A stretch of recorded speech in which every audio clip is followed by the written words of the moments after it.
Good morning. Let's take a look at some of yesterday's matches. Well, we've got the equaliser for NEC Nijmegen, and this is the importance of having in-play statistics when you're looking at cup matches, because we can't really trust the attitude of the teams.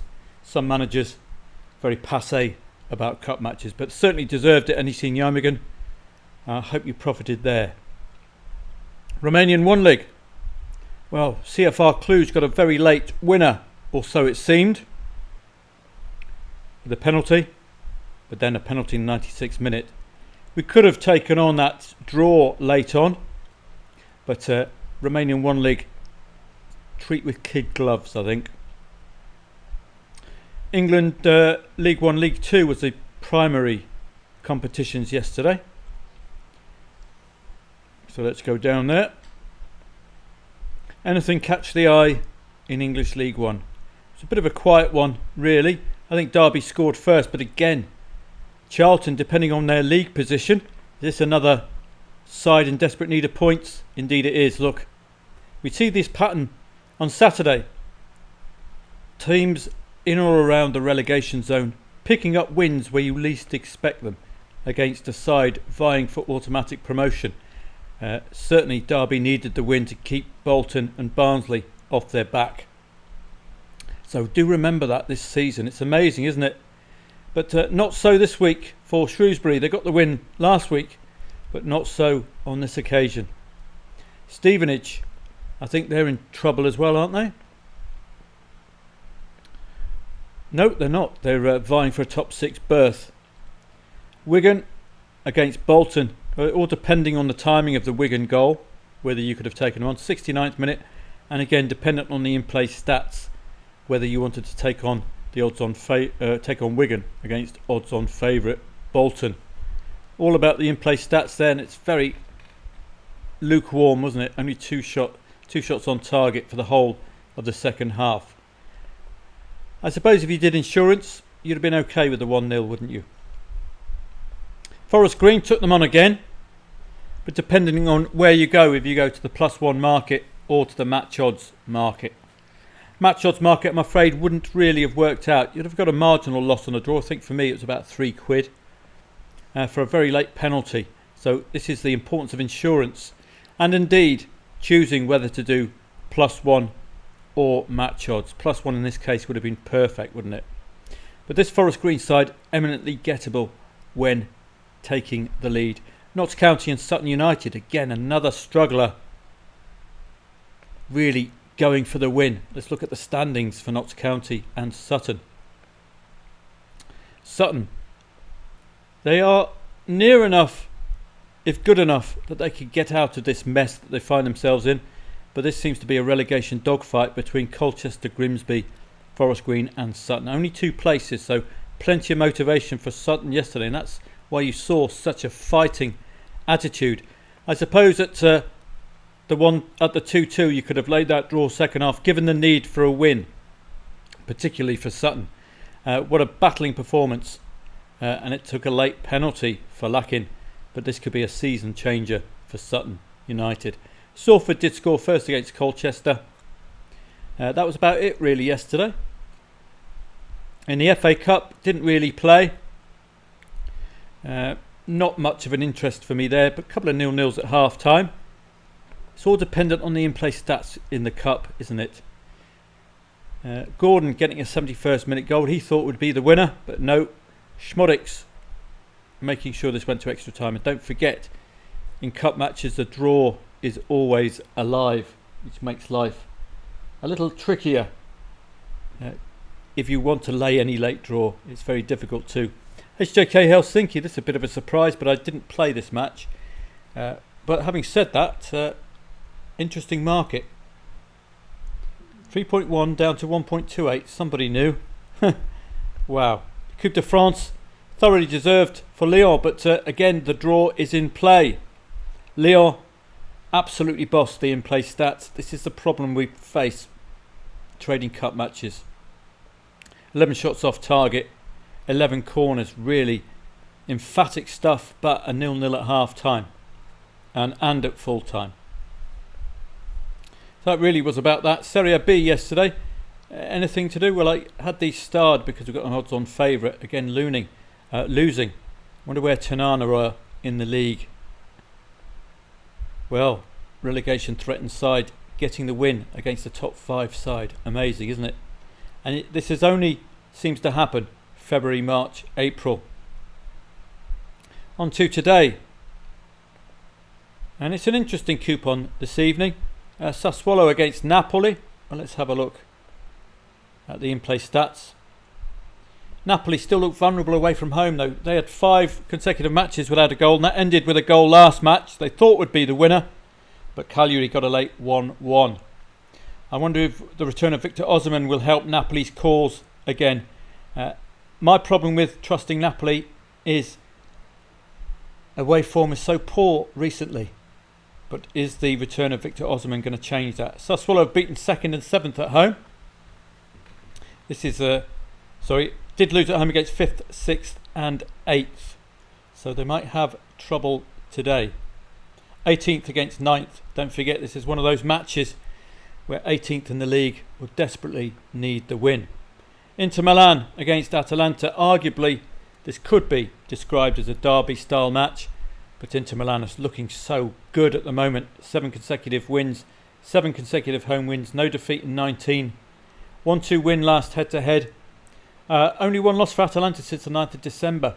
5 wins and a 1-1 against AC Milan latest. I would still have to be favouring Inter Milan here, just by default really. SPL is another league of interest this evening. Aberdeen and St Johnstone. Aberdeen, well, the market favours Neil Warnock's boys. They've been doing far too many draws of late, but they have got a couple of goals in the locker under Neil Warnock, so that's a positive. Do you trust the market? They have looked trustworthy, this Aberdeen side under Warnock. He has got them scoring. Celtic, well, hardly worth researching, are they, to be honest? But they have only scored 0, 2-2, 1-1 goals at home recently, so that could see them vulnerable, and it certainly does not point to a goal before half-time. 1.15 does. There were these kind of odds last match, and it was 1-1 right until the death, when they got 2 very, very late goals to make the scoreline suddenly appear as if it was deserved 1-3. But it was a real battle. So as I say, the usual with a 1.15 shot is 3-0, 3-1, any other home score. 2 3-0 wins already this season in head-to-heads does suggest Celtic have Dundee's number. Hearts, the best of the rest. Take the old firm out, and Hearts are the best other side. Totally reliable for me as far as being a trading side is concerned. 3rd against 17th. 2-2 and 0-1 win. Last 2 head-to-heads this year for Hearts. Quite simply, I'm personally going to trust them, even if Hibs score first. Kilmarnock and Rangers again. I don't think we need to start researching the old firm at this stage, do we? But Kilmarnock, let's have a look. 3-1 win and a 0-1 loss for Rangers in head-to-head. So Killy have got a win, but they're likely another win is only going to be 1-0, so they could be gettable if leading. Only Rangers have beaten Kilmarnock since the 6th of December, so that seems to be the block as far as Kilmarnock's improved form. But they did get a 1-1 against Celtic, so that does suggest they are defensively sound as well. Livingston and Motherwell, as you know, 2.5, the favourite, gets short shrift from me. Looking elsewhere, I think the Greek Super League has a full complement of matches this evening. We've got cup matches throughout Europe as well. Belgian Cup, I think the Croatian Cup is on as well. So it just seems to be a cup week. Dinamo Zagreb and Rijeka, 2 very well known sides in the cup today. Czech Cup, it's a Prague derby. That's very tough to call. FA Cup, Chelsea against Leeds, 1.5. Nottingham Forest against Man United, 2.25 suggests Man United are going to field a weakened side, and they are missing Rasmus Højlund as well. Nottingham Forest might fancy this. Under Nuno Espirito Santo, certainly tend to have both teams to score pattern, and it can unlock a couple of goals at times. Wolves and Brighton, too tough to call. And Liverpool against Southampton in Jurgen Klopp's final season. You can bet Liverpool will be well up for this. Fielding the nippers, might even see Ian Rush, Kenny Dalglish getting a game. Such is the injury list for the Liverpool side, unless there's some returning back from injury. But let's have a long look. Thiago, Matip, Jones, Gravenberch, Jota, Bajcetic, Alexander Arnold, and Endo might be out. That's a big miss. Darwin Núñez out, questionable, possible, out. Salah, possible, out. Szoboszlai, possible, out. So that's a big injury list for Liverpool. So do check team news this evening. Southampton, I think, would far prefer to be focusing on automatic promotion. They have been a bit wobbly of late. Elsewhere, Greek Super League, as I alluded to, we've got the title contenders Panathinaikos, PAOK, AEK Athens and Olympiakos, all odds on favourites as they were at the weekend. And if they play as they did at the weekend, we can take on any lead for the opponent. We certainly did that on Saturday and Sunday in the Greek Super League. The title is really hot. It's looking very good. And I think these sides are well up for it. These four. The only four sides on 50 plus points. So expect a positive performance from them today. 1 o'clock and 3 o'clock and 5 o'clock, 6 o'clock, 7 o'clock kickoff. So I might be around for some of these, but perhaps not the early kickoffs. Hungarian Cup. As I say, it's a cup week this week. Israeli State Cup. Maccabi Tel Aviv, very strong favourites. Maccabi Haifa, very strong favourites. And our old pals, Hapoel Beersheva, playing Ironi Tiberius. Well worth following the beer this season. You can tell by my ample gut. I've been following the beer for far too long. Elsewhere, nothing much else. Norwegian Obos Cup. It's just a prelude to the Norwegian Elite Serie returning. Extraklasa looks a bit tough to call with an evens favourite there. Portuguese La Liga 2, no, 2.38 the favourite. Scottish Premiership we've already covered. So it's a robust enough coupon this evening. The Swiss Cup as well. Servette are playing the man from Del Monte. That's probably a big gap in leagues. So you'd be expecting Servette to do a number on the man from Del Monte. He says no. Promotion league in Switzerland. So it's a big gap in the leagues. That's what I like to see when I'm doing cup football. And we've got Turkish Cup as well. And that's about it. So it's a busy day today. Probably about 5 o'clock, 5:45 for me over on Telegram this evening. See you a bit later.